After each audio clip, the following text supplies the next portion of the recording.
दोस्तों, महाभारत को ध्यान में रखते हुए मैं पूछूं, आपका बेस्ट फ्रेंड कौन है? जिसको संस्कृत में कहते हैं श्रेष्ठ श्रेष्ठ मित्र। आपका श्रेष्ठ मित्र कौन है? सच्चा यार। महाभारत को नजर में रखते हुए आपको लगेगा कि अर्जुन और श्री कृष्ण की जो दोस्ती है वो श्रेष्ठ दोस्ती की श्रेणी में आती है। श्री कृष्ण ने बिना युद्ध लड़े अर्जुन को युद्ध जिताया था।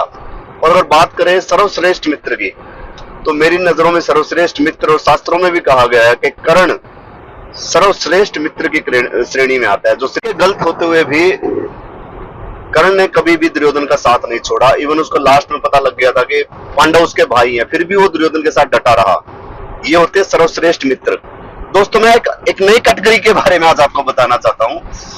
मेरी उम्र होगी 41 साल और मैं कहता हूँ स्क्रिप्चर को डिकोड करना सीखिए। स्क्रिप्चर में हमारे महाभारत में एक करैक्टर और है शल्य। शल्य जो है वो कर्ण के सारथी थे, और उससे पहले वो नकुल और सहदेव के मामा थे, जिनको छल से कर्ण ने और दुर्योधन ने अपना सारथी बना लिया था। उनका मानना था कि श्री कृष्ण के मुकाबले का सारथी अगर कोई है वो तो है शल्य। लेकिन शल्य एक बहुत ही विद्वान आदमी थे। उनको पता था कि आपदा को अवसर में कैसे बदलना है। उन्होंने इस आपदा को उनका जो सारथी बनना था स्वीकार किया। कर्ण का जो सारथी बनना था स्वीकार किया। लेकिन श्री कृष्ण ने उनको एक मैसेज भिजवाया था शल्य को। एक प्याज उनको भिजवाई थी, और प्याज और इशारा किया था कि प्याज के एक एक छिलके को उतारते रहो, अंत में प्याज खत्म हो जाएगी। ये एक बहुत ही पौराणिक तथ्य है। आप किसी भी स्क्रिप्चर में जाके इसको पढ़ सकते हैं, समझ सकते हैं। तो शल्य क्या है? शल्य ने क्या किया?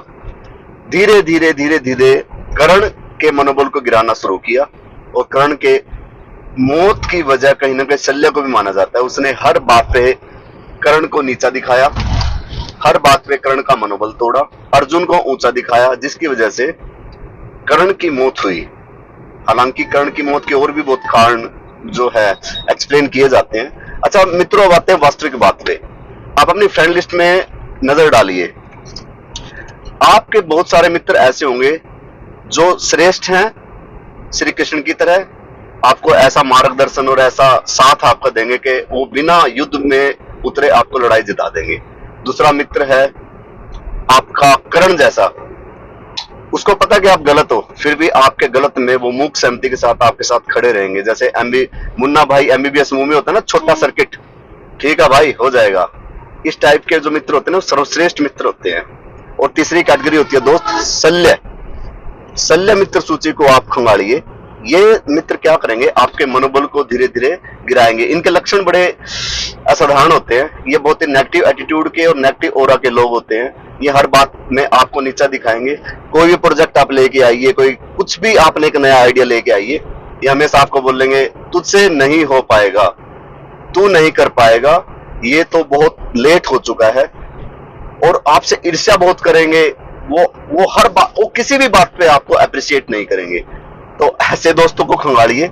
मुझे तो पता है कि मेरे कौन से दोस्त कर्ण की श्रेणी में आते हैं, कौन से दोस्त श्री कृष्ण की श्रेणी में आते हैं, और कौन से दोस्त शल्य की श्रेणी में आते हैं। अब मैं आपसे भी कहता हूं, अपनी फ्रेंड लिस्ट को खंगालिएगा, और उसमें जो शल्य टाइप के दोस्त है, चाहे वो महाराजा भी हो, आपको उनको आप अपने रथ से उतारिए। उनके हाथ में कोई भी डिसीजन देने की जरूरत नहीं है। जो शल्य जैसे दोस्त होते हैं ना, ये आपको खड़े खड़े मरवा देंगे। तो इसी बात के साथ मैं कहता हूँ जय श्री राम दोस्तों, और अपनी फ्रेंड लिस्ट पे खंगालिएगा।